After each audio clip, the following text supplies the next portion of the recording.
Lamine Yamal এ সময়ে ফুটবলের সবচেয়ে প্রতিভাবান নামগুলোর অন্যতম।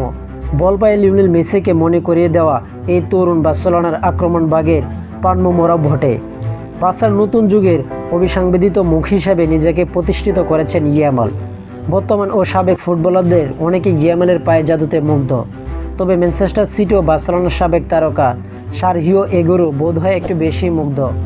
সম্প্রতি এক সাক্ষাৎকার ইয়ামালকে নিয়ে উচ্ছ্বাসিত প্রশংসা করেছেন তিনি। এগুরো বলেছেন, বার্সেলোনা এই তরুণ ইয়ঙ্গার এরই মধ্যে এমন এক স্তরের ফুটবল খেলেছে যেখানে বিশ্বব্যাপী শুধু একজন ফুটবলারের সঙ্গে তার তুলনা হতে পারে।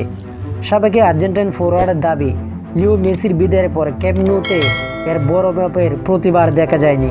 স্টেক নামের এক পার্টনারকে দেওয়া সাক্ষাৎকারে 18 বছর বয়সী ইমাইলকে নিয়ে এগুরো বলেন, অনেকে অনেক ধরনের তুলনা করে, কিন্তু একজন খেলোয়াড় হিসেবে আমার অভিজ্ঞতা থেকে বলছি, সে সেরাদের মতোই ভালো খারাপ ম্যাচে থাকা স্বাভাবিক।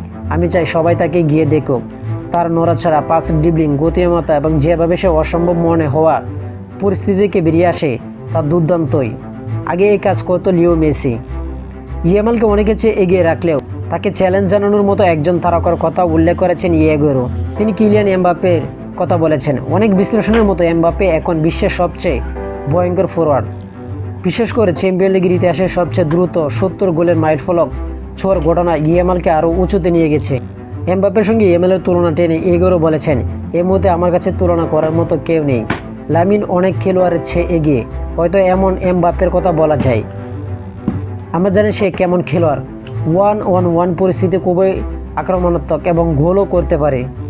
দারুণ এক খেলোয়াড়, কিন্তু লামিন ইয়ামাল কিছু গুণ আছে যা সবার নেই।